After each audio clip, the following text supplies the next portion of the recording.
This isn't just any mono black deck. This commander turns creature deaths into pure value. And once it flips, you get an emblem that will drain opponents whenever something dies. Sephiroth.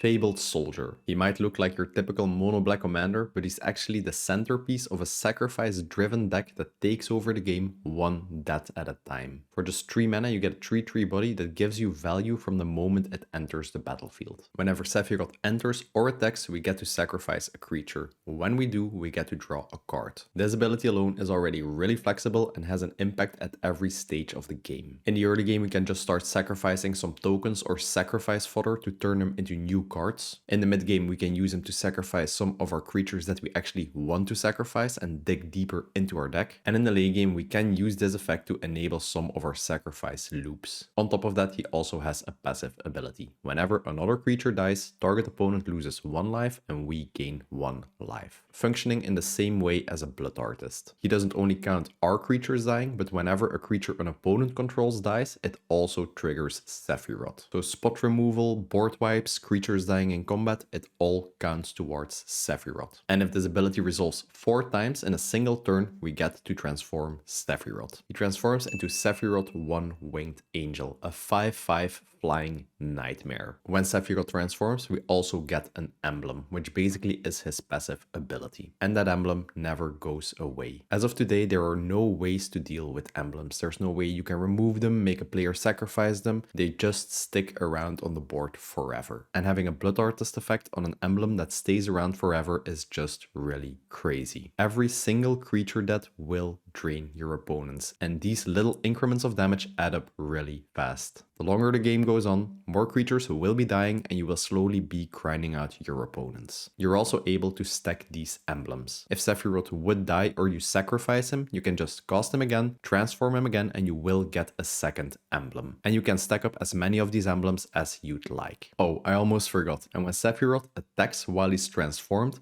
we also get to sacrifice any number of creatures and then draw that many cards. This is a really good sacrifice outlet. We can just swing with them, sacrifice all of our tokens, draw that many cards, and every token dying will trigger Sephiroth's emblem. Let's break down how I decided to build Sephiroth. As per usual, I will be going in depth in every single card in the deck and explaining why I decided to include it. This video is divided up in 8 categories. The creatures we want to sacrifice, the sacrifice outlets, sacrifice rewards, card draw and support, acceleration, interaction and protection, the lands, and in the end I will also be doing a small little combo section explaining the synergies in this deck and the loops we play. Let's start by talking about the creatures we actually want to sacrifice. They're cheap, recursive, or they bring tokens with them. Just think of these cards as fuel that keep our engine running. Forsaken Miner, a 1-mana 2/2 creature that can't block. Whenever we commit a crime, we can pay 1 black mana to return this creature from our graveyard to the battlefield. Targeting an opponent, a permanent take control, or a permanent in their graveyard counts as committing a crime. Committing crimes in this deck is a really easy thing to do. Since when we have Sephiroth or his emblem on the field, whenever a creature dies, we get to target one opponent and make them lose 1 life. So every creature death, we will be committing a crime, allowing us to keep returning Forsaken Miner to the battlefield for just 1 black mana. If we have a sacrifice outlet, Forsaken Miner and Sephiroth, we can just start sacrificing Forsaken Miner. Sephiroth will trigger, we will be able to target an opponent, pay 1 black mana, return him to the battlefield, then just start the loop all over again, allowing us to get a ton of sacrifice and Sephiroth triggers. This honestly is one of the best cards in the deck. It's just a 2/2 body that you can keep recurring for 1 mana since it's this easy to commit a crime in this deck. Gravecrawler, a classic 1 mana 2/1 zombie that can't block. And just like Forsaken Miner, this card is really easy to recur from our graveyard to the battlefield. As long as we control a zombie, we can just cast him from our graveyard for the 1 mana. If you do need creatures to sacrifice and you do control a zombie, you can just sacrifice Gravecrawler, recast him again, sacrifice him, recast him again, and he's just another awesome creature to loop sacrifices with. We also use Gravecrawler in some of our combos. I will be talking about these in the end of the video in the combo section. Nested Shambler, a 1 mana 1/1 zombie creature. Whenever Nested Shambler dies, we get to create X 1/1 tapped squirrel tokens. X being the power of Nested Shambler when it dies. We don't really have ways to boost his power in this deck and leave behind even more squirrel tokens, but it's just a body that you can sacrifice to get the Sephiroth trigger and will leave behind another body. And the more bodies we have in this deck, the more Sephiroth triggers we will get. Bitter Blossom, a classic 2 mana enchantment. At the beginning of our upkeep, we lose 1 life. Then we get to put a 1/1 fairy rogue creature token with flying into play. This enchantment will produce you a ton of bodies over the course of the game, since you can cast it as early as turn 2. We don't really care about life loss, since we will be gaining a ton of life from Sephiroth's triggers anyways. And as mentioned in the intro, we are a grindy deck. So you can just start swinging with these 1/1 flying creatures to take your opponents down to a lower life total, which will make it easier to close out the game with Sephiroth's triggers. And obviously you can also use these fairies as sacrifice fodders. And whenever these fairies die, you will also get Sephiroth triggers. Bloodghast, 2 mana, 2/1 creature that can't block. As long as one of your opponents is at 10 or less life, Bloodghast also has haste, so you can instantly swing with it. And the real reason why we play it is its landfall ability. Whenever a land enters the battlefield under our control, we just get to return Bloodghast from our graveyard to the battlefield. Since we do play a ton of card draw, we are almost guaranteed to drop a land every single turn, meaning that Bloodghast will be able to be returned to the battlefield every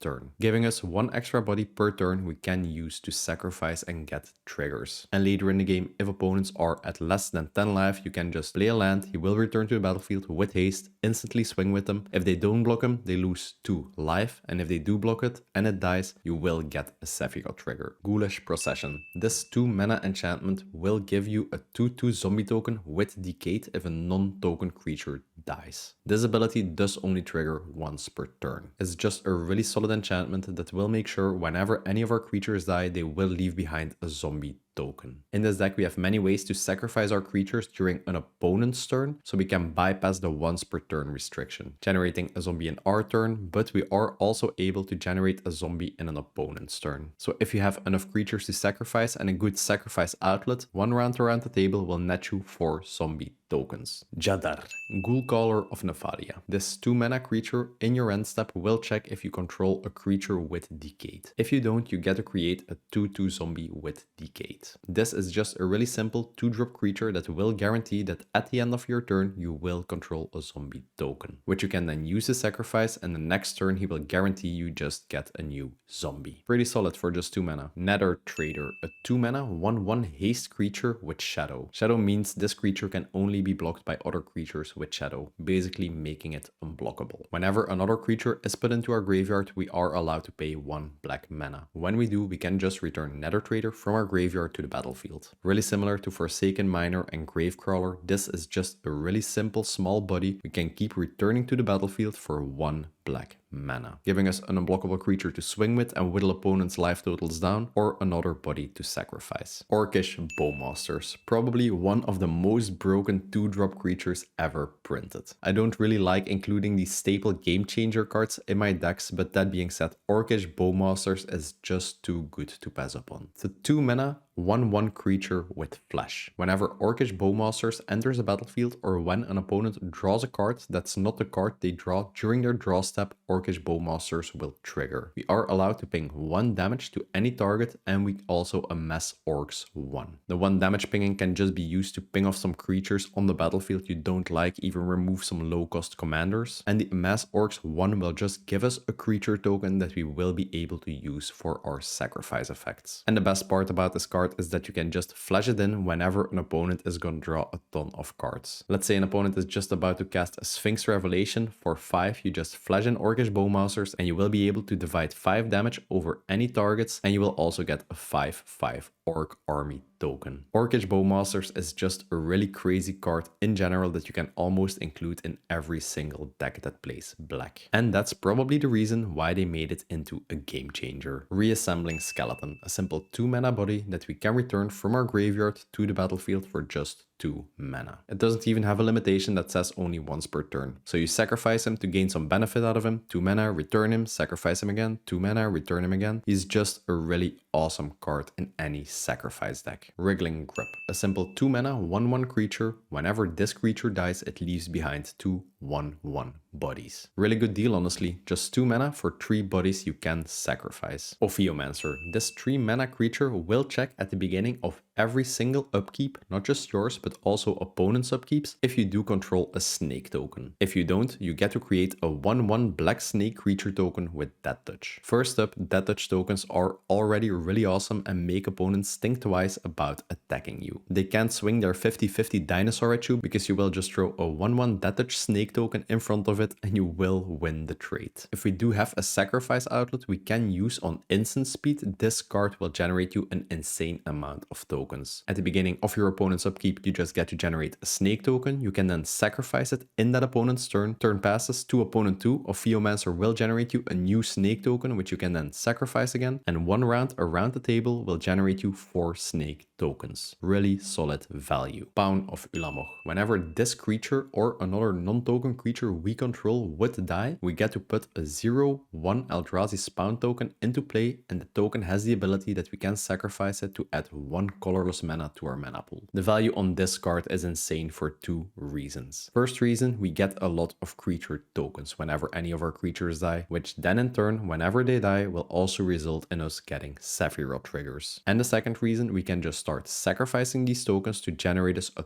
ton of mana, really accelerating our game plan. And Sephiroth doesn't care about how these creatures die, so even if you sacrifice them for colorless mana, you also get a trigger. Sengir Autocrat. It's a 4 mana creature that will enter the battlefield with 3/0/1 creature tokens. 4 mana for 4 creature bodies is one of the best deals you'll ever get. You will be able to use these tokens for your sacrifice effects, and you will get Sephiroth triggers whenever these tokens die. It does come with a downside. Whenever this creature leaves the battlefield, we do have to exile all the tokens it generated. When we exile these tokens, they don't count as that trigger, so they won't trigger Sephiroth. Sifter of Skulls. Really similar card to Pawn of Ulamoch. Whenever another non-token creature who we control would die, we get to generate a 1/1 Eldrazi Scion token that we can sacrifice for 1 colorless mana. I talked about this with Pawn of Ulamoch. They will accelerate our mana and they will generate us a ton of tokens which will trigger Sephiroth. Both are really awesome cards in this deck. Tombstone Stairwell. This is both the oldest and the craziest card in the entire deck. It's a 4 mana enchantment with a cumulative upkeep of 2 mana, meaning every upkeep you will have to put an H counter on this enchantment. Then for every H counter on it, you have to pay the 2 mana or you have to sacrifice this enchantment. It costs a ton of mana to keep on the battlefield, but just 1 turn cycle of having this on the battlefield is already insane value. Hear me out. At the beginning of every upkeep, every player gets to generate a 2/2 Tombspawn token per creature in their graveyard. Let me emphasize,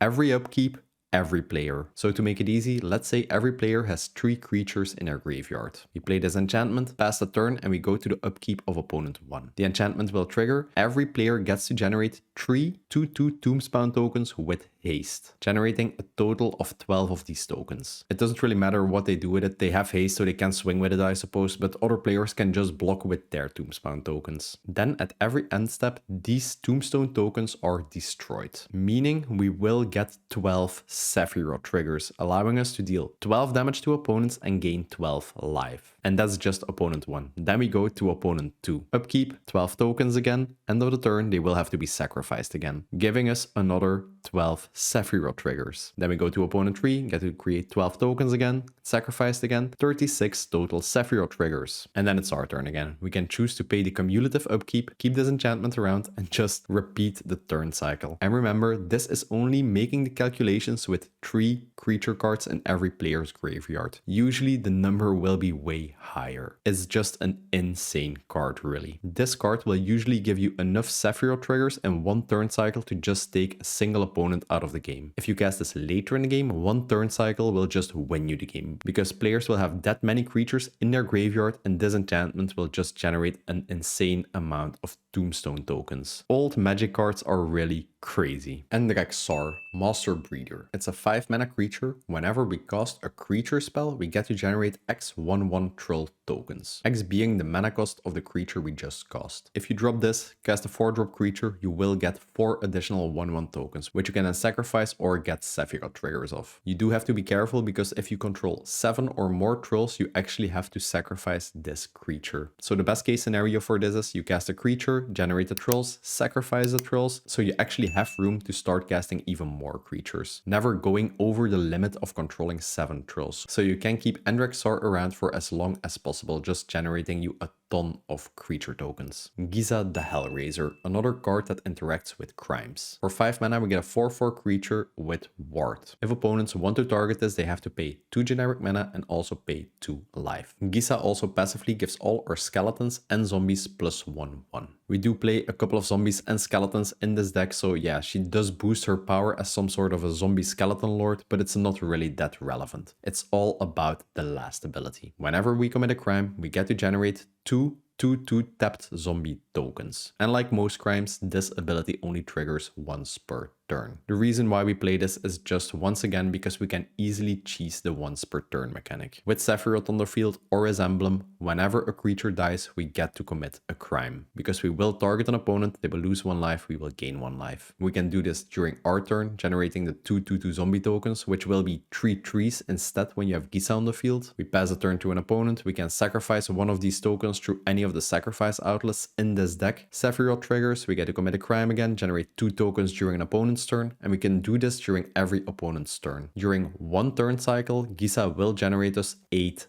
zombies, which is a really good amount. And I suppose since these are 3 trees, you can actually start swinging with the zombies and actually doing some damage. And the last card in this section, but certainly not the least, is Plague of Vermin. It's a really weird 7 mana card. Whenever you cast this, starting with you, any player may pay any amount of life. Then we repeat this process until no one decides to pay any life anymore. So let's say I cast this and decide to pay 5 life. Then we go to opponent 1, he can decide how much life he pays. Let's say 2, opponent 3 chooses 5, opponent 4 chooses 6. Then I get the option to pay life again. It just keeps going until no one wants to pay life anymore. This already makes it into a really fun card to play with your friends. Then every player gets to create X 1/1 red tokens equal to the amount of life he or she paid. This can get really out of control. Sometimes the table will pay like 20, 25, 20, 10 life, and the amount of red tokens generated will just be insane. I've seen this card generate up to 100 red tokens in a single cast. In most cases, opponents have no way to leverage these reds. They will just have a board filled with 1/1 creature tokens, which they can't do anything with. But in our deck, we actually have many sacrifice outlets, which allow us to sacrifice these reds and trigger Sephiroth with. And as you can imagine, in this deck, due to the Sephiroth triggers also gaining us life, we will always have a huge amount of life to work with and actually convert into red tokens. Once opponents start swinging with these reds and they start dying, you will just get an immense amount of triggers and you will just be able to ping players out of the game. Or if this card, for example, generates like 80 red tokens and you or an opponent plays a board wipe, you will be able to make opponents lose 80 life and you gain 80 life back. Really crazy, cool and unique card. Next up, we have the sacrifice outlets. These are the cards that allow us to sacrifice creatures how we want and when we want. Some of these are one-time effects and some of these are real sacrifice engines, allowing us to really easily flip Sephiroth or drain the table over and over again with the emblem or with Sephiroth's ability. Carrion Feeder, a simple 1 mana 1/1 creature that allows us to sacrifice other creatures to give +1/+1 counters to this guy. This allows us to sacrifice any creature on instant speed whenever we want and sets up some sacrifice loops. And he also turns into a huge body which you can then swing with. The fact that this card is also a zombie makes it just have insane synergy with cards like Gravecrawler. Viscera Seer, another 1 mana sacrifice engine, just allows us to sacrifice any creature on instant speed and we get to scry 1. We don't really care about the scrying that much, we just care about the fact that it allows us to sacrifice creatures on instant speed, but hey, the scrying is just a nice little added benefit, I suppose. Accursed Marauder. Whenever this 2-drop creature enters the battlefield, every player has to sacrifice a non-token creature. These kind of sacrifice effects that make every player sacrifice a creature are really annoying to deal with for opponents. Especially nowadays when everyone is playing a deck that relies on their commander and getting it out as soon as possible, these these kind of effects really cripple opponents. Since early on in the game they will just be casting some ramp spells to drop their commander and they won't be controlling any other creatures. If you then drop a creature like this, every player will have to sacrifice the commander they just did that much work for to get out early. And when you control Sephiroth and you play this card, it will guarantee you instantly transform him, since every player, including you, will have to sacrifice a creature, resulting in a total of 4 creatures dying, which is the criteria to transform Sephiroth. Ashnod's Altar, a 3 mana artifact that once again allows us to sacrifice creatures on instant speed. This is one of the sacrifice outlets that actually gives us a really good reward for sacrificing creatures, because when we do, we add 2 colorless mana to our mana pool. As you just saw in the previous section, we do play a ton of creatures that we can just keep recurring to the battlefield, and also a ton of cards that generate creature tokens. With Ashnod's Altar, we can easily turn these creatures into Sephiroth triggers and also into insane mana acceleration, just allowing us to cast our bigger spells way earlier than we should. Ayaga, First of Locthwain. Whenever Ayaga or another black creature we control enters the battlefield, each opponent will lose 1 life and we will gain 1 life. This in itself is already a really good effect. We play a total of 39 creatures and most of these generate tokens whenever they enter the battlefield. So Ayaga will really accelerate the clock our opponents are already on due to the Sephiroth emblem. We don't only get rewarded when creatures die, but also when they enter. And she's also a fantastic sacrifice outlet. We can just tap her, sacrifice another black creature and draw a card. Ayaga really is an auto-include card in any Sephiroth deck. And then we basically have 4 creatures that all have the same effect. Demon's Disciple, Flashback Marauder, Merciless Executioner, and Playcrafter. These creatures all have the same effect as a Cursed Marauder, just for 3 mana instead of 2. Whenever they enter the battlefield, every player has to sacrifice a creature. As I explained earlier when talking about a Cursed Marauder, these type of creatures are just fantastic to deal with players that only control their commander and don't rely on any other creatures. It even goes through indestructible and hexproof effects since that opponent just has to sacrifice their commander. And also whenever you play any of these creatures, if every opponent controls at least 1 creature, there will be 4 creatures dying, which then in turn will give you 4 Sephiroth triggers and instantly transform him. Phyrexian Altar, one of the best old sacrifice engines ever printed. Really simple effect. At any time, we can sacrifice a creature to add 1 mana of any color to our mana pool. This effect honestly is really broken. We can turn any of our easy recurrable creatures or our tokens into black mana, which we can then utilize to set up some really explosive turns. Obviously, this card is used in a ton of our combos, which I will be talking about later in the video. The only downside this card really has is that it's a really expensive card. Warren Soul Trader. If Phyrexian Altar is the best old sacrifice engine ever printed, Warren Soul Trader is the best modern sacrifice engine ever printed. We can pay 1 life, sacrifice a creature and create a treasure token, essentially turning all of our tokens and sacrifice fodder into mana. The treasure tokens don't even enter tap, so you're instantly able to utilize the mana you generate. We don't really care about the pay 1 life cost of this ability, since when we will be sacrificing a creature, we will get a Sephiroth trigger, which then in turn will gain us 1 life. Warren Soul Trader is also a zombie, making it like some sort of a 2-card combo with Gravecrawler. You can just sacrifice a Gravecrawler to generate the treasure. You can then just sacrifice the treasure, recast Gravecrawler and start the loop all over again. For as long as you have Sephiroth or the emblem on the field, this will just be a 2-card infinite damage ping combo. More about that in the combo section of this video. Flare of Malice. It's a 4 mana instant speed spell, but instead of paying 4 mana for its effect, we can also sacrifice a black creature we control. When this card resolves, each opponent has to sacrifice the creature they control that has the highest mana value. Another perfect way to deal with the biggest threat opponents have. And also, when we pay the alternate cost of sacrificing a creature, there will be a total of 4 creatures sacrificed, which then in turn will flip Sephiroth. Another auto-inclusion you should run in any Sephiroth deck, no matter what.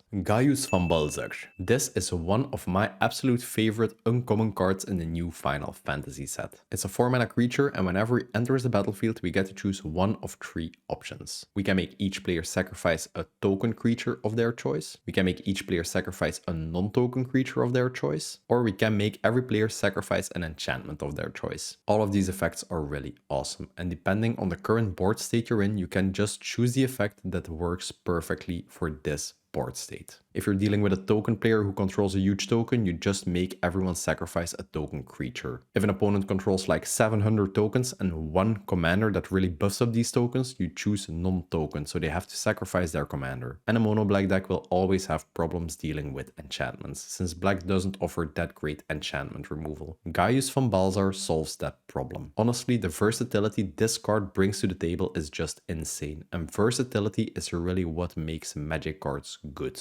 Wasteland Raider, a 4-drop creature that whenever it enters the battlefield makes every player sacrifice a creature. Really similar to the previous cards in this section. But this time, this card has Squad 2, meaning when we cast this, we can pay 2 generic mana any amount of times. For each time we pay the additional cost, we will get a copy of Wasteland Raiders, also doubling up on the enter the battlefield effect. In this deck, we do have a ton of ways to generate a huge amount of mana, and Wasteland Raiders is just the perfect outlet for that. We can just cast 5 copies of this, and if opponents control enough creatures, there will be a total of 20 creatures dying, resulting with us getting 20 Sephiroth triggers. Crazy good late game card. And the last card in this section is Yawgmoth, Tran Physician. It's a 4 mana creature with protection from humans, and he is also a really awesome sacrifice engine. For the simple cost of paying 1 life and sacrificing a creature, we can put a -1/-1 counter on target creature, and we also get to draw a card. Once again, the 1 life cost is irrelevant, since when we control the emblem, every creature sacrificed will also gain us 1 life. So basically, Yawgmoth turns all of our creatures into removal due to the -1/-1 counters and awesome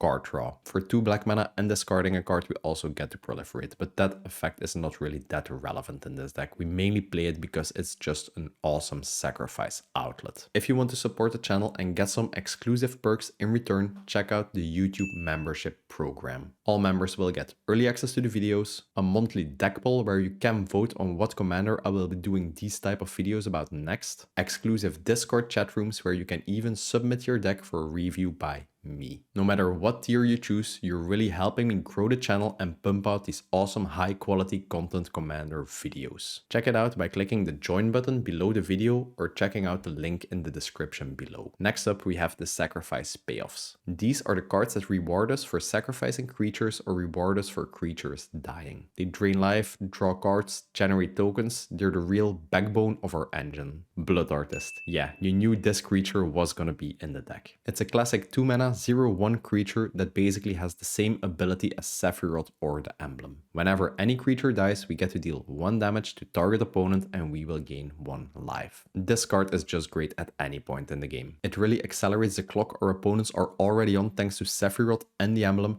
and just doubles up on the value of any creature dying. And that on just a 2 mana body. Honestly, if I could, I'd play Blood Artist as the commander for this deck, but it's just an uncommon and not a legendary creature. Marionette Apprentice, a 2 mana creature with Fabricate 1. Fabricate basically means when this creature enters a battlefield, you can choose to make it enter with a 1/1 colorless servo token, or you can make it enter with an additional +1/+1 counter on it. In this deck, you will always be choosing to make it enter with a servo, just another additional body that can die and that you can sacrifice. And the passive effect is also really great for this deck. Whenever a creature or artifact we control would die, every opponent will lose 1 life. It doesn't count every creature dying like Blood Artist would, only the creatures we control, but that being said, we will be sacrificing a ton of creatures, and it will once again accelerate the clock our opponents are already on, just allowing us to grind them out of the game faster. A really similar card is Zulaport Cutthroat. Whenever this creature or another creature we control would die, every opponent will lose 1 life and we will gain 1 life. It's just another awesome 2-drop creature that really allows us to double up on the value of our creatures dying and will also accelerate the clock our opponents are on. Grim Haguspec, a 3 mana creature that will allow us to draw a card whenever a non-token creature dies. So with our awesome recursion creatures that we can just keep casting again from the graveyard, whenever we sacrifice these creatures with Grim Haguspec on the field, he will turn them into card draw. We can also morph him for 1 mana, meaning we can play it for just 1 mana, play it as a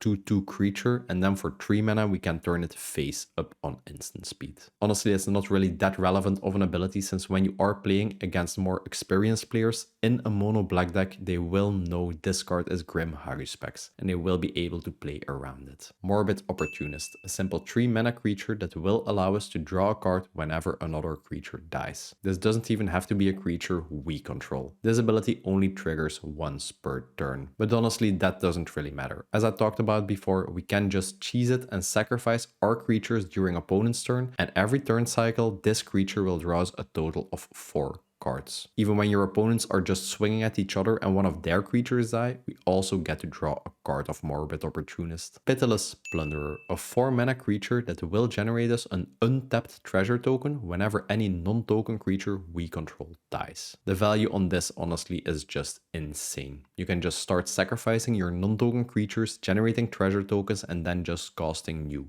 cards. Probably one of the better sacrifice payoffs in the deck. Obviously this card is also used in a ton of our combos in the deck. Dictate of Erebos and Grave Pact. These are the 2 most oppressive cards in the entire deck. If you've ever played against a sacrifice deck that has one of these cards on the battlefield, you know how annoying their effects can be. Whenever a creature we control would die, every opponent has to sacrifice a creature. These 2 enchantments are basically like board wipes on a stick. They can really lock your opponents out of the game if they do rely on playing creatures. Let's be honest, any player that's not a token player will control like 5 creatures at most. Let's say we have 5 zombie tokens, for example, and we have a sacrifice outlet. We can just sacrifice these 5 zombies, and every player will also have to sacrifice 5 creatures, just clearing the board essentially. When we sacrifice 5 zombies and opponents control 5 creatures as well, we will get a total of 20 Sephiroth triggers. Especially if you control a sacrifice engine that allows you to sacrifice creatures on instant speed, these cards get out of control. Let's say an opponent plays a creature, you can just instantly sacrifice one of your tokens and they will have to sacrifice that creature. And they will never be able to use it. The only difference between these 2 cards is that Dictate of Erebos also has flash, so you can actually play it on instant speed to surprise some of your opponents. I'll give you some free advice. If you do like your current playgroup, don't play these 2 cards in the deck, because they will probably kick you out from the game nights and they will not invite you anymore. Next up we have the support and draw section. These are the cards that will keep your hand filled throughout the game, and the support cards are awesome cards that really make the deck work but didn't fit into any other category. Skullclamp, a simple 1 mana equipment that we can equip to any creature for just 1 generic mana. The equipped creature will then get +1 power and -1 toughness. Whenever the equipped creature dies, we get to draw 2 cards. I think everyone that played more than 5 games of Magic knows Skullclamp. It's a really low cost equipment that just gives insane value, especially in this type of deck. We do play a ton of cards that generate 1/1 tokens. We can just for 1 mana then equip Skullclamp on them to draw 2 cards. 1 generic mana to draw 2 cards is a really insane deal. If you don't control tokens and you do control Sephiroth, for example, you can just equip Skullclamp on Sephiroth. If an opponent would remove him, you then also get to draw 2 cards. Village Rites, a 1 mana spell with an additional cost. When we cast this, we have to sacrifice a creature, and then we are allowed to draw 2 cards. Like I just talked about with Skullclamp, 1 mana to draw 2 cards is a really good deal. And honestly, in this type of deck, the additional cost of having to sacrifice a creature is usually a benefit and not a downside. Starscape Cleric, a really awesome 2-drop card from the Bloomburrow set with a really awesome passive effect. Whenever we would gain life, every opponent will also lose 1 life. This card basically makes every single Sephiroth trigger we get into an effect that affects the entire table. Let's say we get a Sephiroth trigger with this on the field, target opponent will lose 1 life and then we will gain 1 life. Then Starscape Cleric will trigger and each opponent will then in turn lose 1 life, resulting in a total 4 life loss per Sephiroth trigger. Just imagine getting 5 Sephiroth triggers with this on the field. And it doesn't stop there, it even has the offspring mechanic, meaning whenever we cast this creature, if we pay an additional 3 mana, it will enter with a 1/1 token copy of itself. The token copy will also have this passive ability, just doubling up on the value. Having 2 of these guys on the field plus 5 Sephiroth triggers will result in a total of 40 life loss for the table. This honestly is one of the most underrated cards in the Bloomburrow set. Torment of Hailfire, probably one of the strongest black finisher cards in the game. When we cast this card, each opponent will lose 3 life unless they decide to sacrifice a non-land permanent they control or discard a card. Then we get to repeat this process X times. As I mentioned before, in this deck we are able to generate a huge amount of mana, be it through infinite combos or be it through some awesome lands we play in the deck. If for example you can cast a Torment of Hailfire for a total of 12 mana, each opponent will have to or discard 10 cards or sacrifice 10 permanents, or every opponent will lose 30 life, which is insane value since they will always be at a low life total thanks to the Sephiroth triggers. And if through a combo you're able to generate infinite mana and you can just cast Torment of Hailfire, you will instantly win the game on the spot. Braid's Arisen Nightmare. At the beginning of our end step we can sacrifice a creature, an artifact, an enchantment, a planeswalker, or a land. If we do, every opponent may sacrifice a permanent they control that shares a card type with our sacrificed permanent. For each opponent that doesn't sacrifice anything, they lose 2 life and we get to draw a card. Braids is a really awesome way to generate a ton of card advantage. If you see some opponents that have a really crucial enchantment or are really low on lands, you can just sacrifice one of those permanents and they will not want to sacrifice their own permanent. They will then in turn lose 2 life and you will be able to draw cards from it. You can also just sacrifice a creature and each opponent will have to sacrifice a creature. They really can't win in this situation. When they do decide to sacrifice our creatures, we will get 3 Sephiroth triggers. When they decide to not sacrifice their creatures, we will get Braids triggers and draw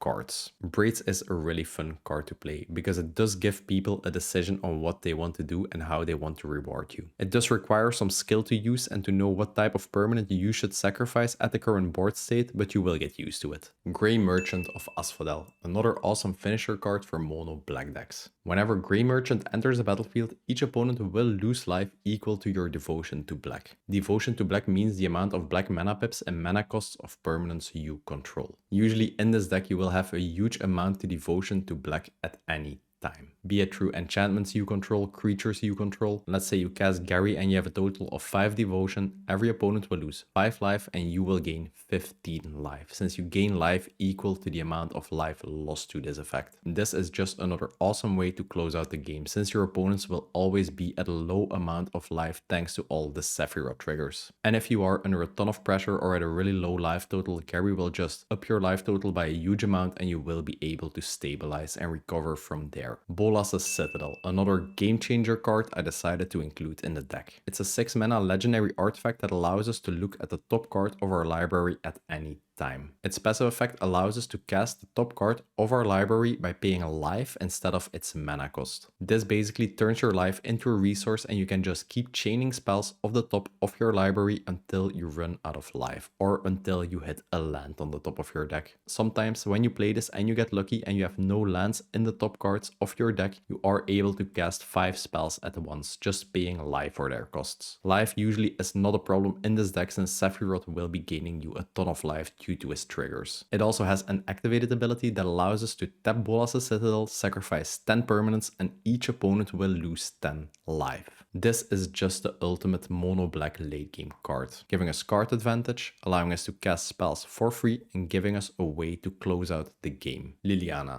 Dreadhorde General. It's a 6 mana planeswalker that's basically made for this type of deck. Her passive ability will draw us a card whenever any creature we control dies. And as you know by now, a ton of our creatures will be dying in this deck since they're actually made for it. So she will grant us a huge amount of card advantage by just being on the battlefield. She also comes in with a 6 whopping loyalty, making her a real problem to deal with for opponents. The +1 ability allows us to generate a 2/2 zombie token, another body we can use to sacrifice. When this token dies, we will also draw a card from her passive effect. The -4 ability makes every player sacrifice 2 creatures. This is a really oppressive effect, and if opponents control enough creatures, this will result in us getting 8 Sephiroth triggers. And when we sacrifice 2 creatures, we also get to draw 2 cards of her passive effect. So the turn she comes down and you use this ability, instantly you get 8 Sephiroth triggers and get to draw 2 cards. And this planeswalker will still be on the battlefield with 2 loyalty, so you will be able to use her again in later turns. And the -9 ultimate ability makes every opponent choose 1 permanent per card type they control and then they sacrifice the rest. So they get to choose 1 land, 1 creature, 1 enchantment, 1 planeswalker, and the rest just gets sacrificed, leaving them with only 1 land to work with. If Liliana stays around for long enough and you do get to the ultimate, you will probably just win the game outright. And the last card in this section is Massacre Worm. It's a 6 mana creature. Whenever it enters a battlefield, every creature our opponents control will get -2/-2 until the end of turn. This will wipe all small creatures, all mana dorks, and is an absolute nightmare for token players. And it also has an awesome passive effect that synergizes really well with the first effect. Whenever a creature an opponent dies, that player loses 2 life. Just imagine casting this creature when you have a Sephiroth emblem. Let's say you remove 5 creatures per opponent. Each opponent will lose 10 life thanks to Massacre Worm, and you will end up with 15 Sephiroth triggers. Massacre Worm is just an insane value creature for any mono black deck. Next up, we have the interaction and protection section. Since we are in mono black, we have access to the best removal ever printed in Magic. The protection spells in this section help us keep Sephiroth alive, protecting him from board wipes and removal, and also allow us to flip him again to his human side and then flip him again to get an additional emblem. Defile. Simple 1 mana instant speed spell that gives target creature -X/-X for each swamp we control. Obviously, since we are a mono black deck, we will be controlling a ton of swamps at all times. So this card basically reads 1 mana instant speed destroy target creature. Not that after all. For just 1 mana, we get to give target creature the ability until the end of turn. Whenever this creature would die, we get to return it to the battlefield under our control. And then we get to attach a Wicked Roll token to it. The Wicked Roll token basically just gives the creature +1/+1, and whenever the enchantment token would leave the battlefield, each opponent will lose 1 life. If someone would play a board wipe or target Sephiroth with some spot removal, we can just use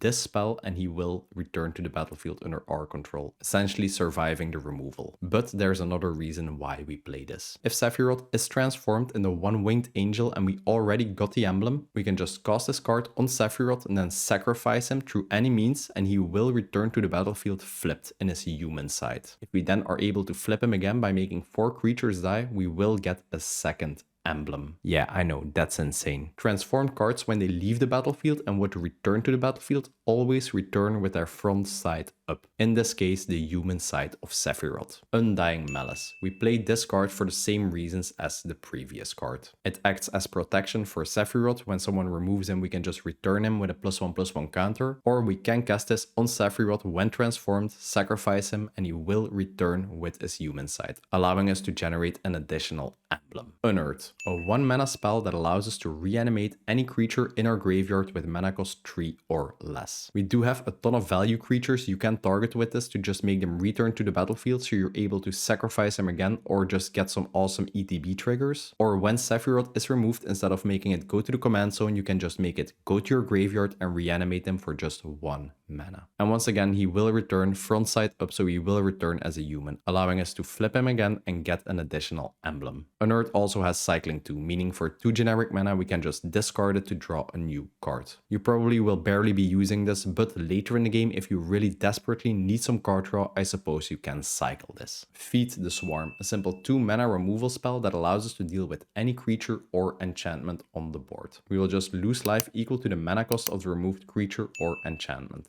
As mentioned earlier in the video, black doesn't have that many great ways of dealing with enchantments, so that's the reason why we play this. The Meat Hook Massacre, one of my favorite cards of all time. It's a legendary enchantment for 2 mana and X. Whenever the Meat Hook Massacre enters the battlefield, every creature will get -X/-X until the end of turn. This basically functions as a board wipe. Board wipes are just fantastic in this deck because sometimes you just need to reset the board because you are behind. And with the Sephiroth emblem, if you remove 30 creatures, for example, you get 30 Sephiroth triggers. This enchantment also gives -X/-X, so it even destroys indestructible creatures. After everything got -X/-X, the Meat Hook Massacre just stays on the board as an enchantment. And it has 2 awesome effects. Whenever a creature we control would die, each opponent will lose 1 life. Once again, this will really accelerate the clock on your opponents, just acting as another reward for you sacrificing creatures. And it's each opponent, not just one opponent. And whenever a creature an opponent controls dies, we also get to gain 1 life. Just another awesome effect that will gain us a ton of life over the course of the game. The Meat Hook Massacre is just a crazy broken card in my opinion, and I really don't understand why more people are playing it. You can cast it early in the game for just like 2 mana, killing small creatures. You can cast it later in the game as an ultimate board wipe, dealing like -X/-X being 10 to every creature, and it will deal a ton of damage and gain you a ton of life for just sticking around to the battlefield.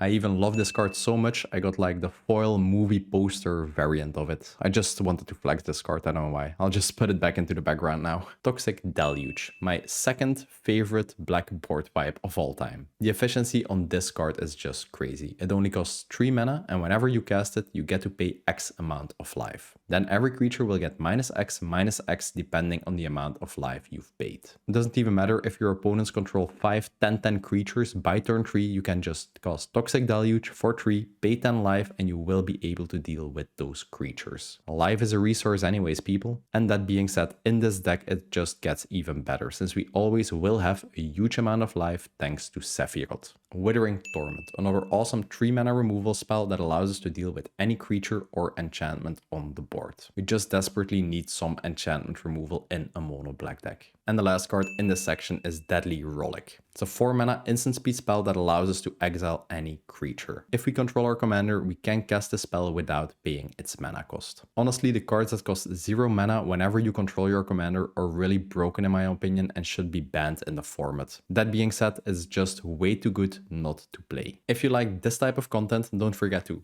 hit the like button, hit subscribe, and hit the bell notification icon. I upload one of these awesome in-depth commander deck tech videos every single week, so make sure you don't miss a single one. And I'm really wondering, who's your favorite mono black commander? Let me know in the comments below. Next up, we have the acceleration section. And mono black really doesn't mess around when it comes to acceleration. We have access to rituals, awesome mana rocks. Let's dive into them. Culling the Weak. A simple 1 mana instant speed spell that allows us to sacrifice a creature to add 4 black mana to our mana pool. 4 black mana. In this deck, sacrificing is not a downside. It's actually a potential upside, just allowing us to sacrifice the creatures that grant us a benefit when they die. And yeah, a card generating 4 mana is just absolutely crazy. The amount of crazy plays you can do with this card as early as even turn 2 is just insane. Let's say turn 1 you play a 1-drop, turn 2 you play an additional swamp and sacrifice the 1-drop to Culling the Weak. You then will have 5 mana and you can just cast like, I don't know, for example, a Gisa the Hellraiser on turn 2. Yeah, the game is just over at that point. Dark Ritual, obviously it's included in the deck. This card allows us to cast Sephiroth on turn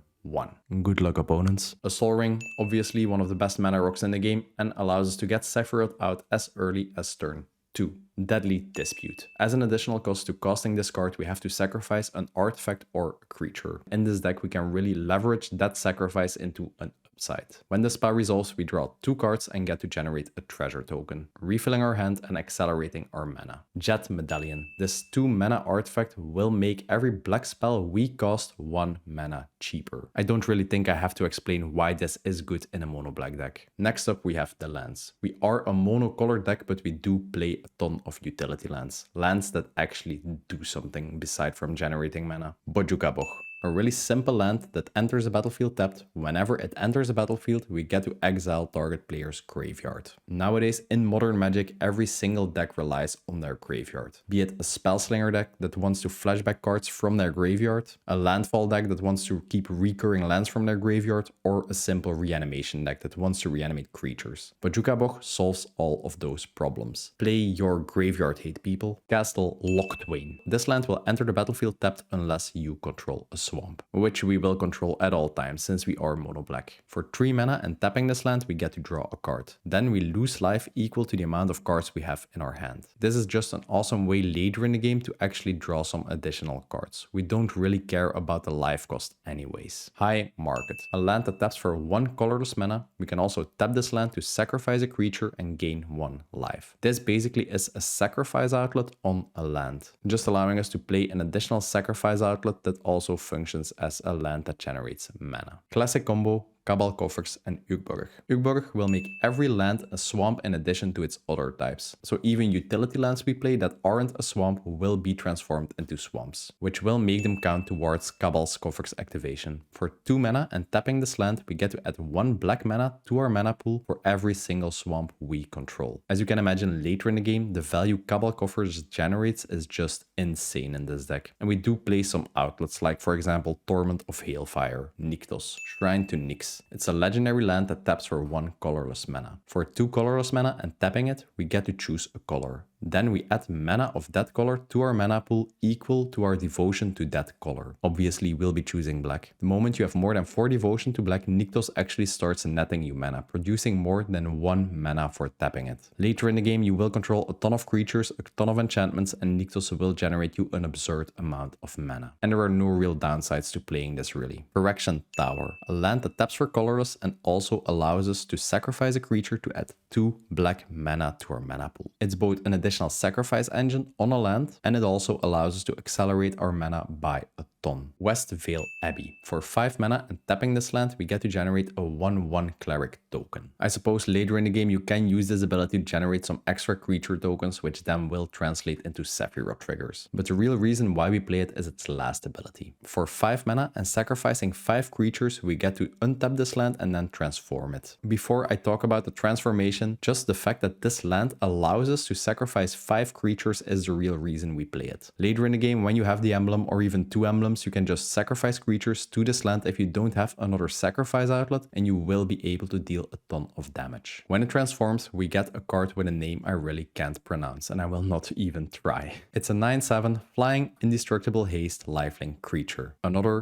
game-ending threat we can play. Malakir Rebirth, one of the MDFC lands. It's a 1 mana spell. When we play it, target creature will get a line of text that says whenever this creature dies, it will return to the battlefield under our control. It will gain this ability until the end of turn. Like we talked about in the protection section, we can use this card both to protect Sephiroth or just transform him again and get an additional emblem. If we don't need the card and we really need a land, we can just play the backside and it's just a land that taps for black mana and enters tapped. Agadim's Awakening. For 3 black mana and X, we get to return X creatures from our graveyard to the battlefield that each have a lower mana cost than X and all have a different mana cost. Later in the game, this can prove useful when you do have some creatures in your graveyard you desperately want to return. It's more of like a win more card. You don't really need to play this card in the deck. The reason why it's included is because the backside is just a land that taps for black mana, and you can even make it enter untapped if you pay 3 life. Boggart Trawler. For 3 mana, you get a 3/1 creature that whenever it enters the battlefield, you get to exile target player's graveyard. As I mentioned before, graveyard reliant decks really are a thing nowadays. So you do need to play a ton of grave hate like this card. If you don't need a creature or don't need to exile someone's graveyard, you can just play the backside, which is a black land that will enter untapped if you pay 3